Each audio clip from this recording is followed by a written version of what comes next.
ఈ వీడియోలో meal maker pakodi ఎలా చేయాలో చూద్దామా?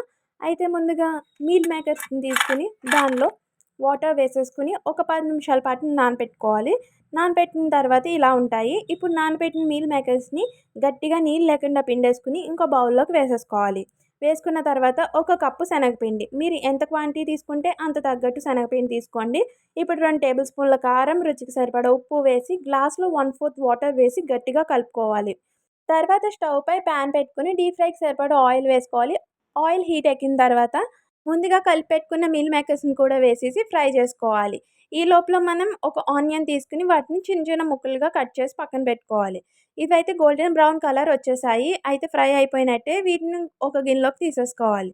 అంతే, మన very easy meal maker pakodi అయిపోయింది. అయితే ఇది ఇలా సర్వ్ చేసుకొని తింటే బావుంటుంది. ఒక బౌల్‌లో తీసుకొని ఉల్లిపాయ, నిమ్మకాయ వేసేసుకొని కావాలంటే సాల్ట్ కూడా వేయండి. ట్రై చేయండి. బాయ్.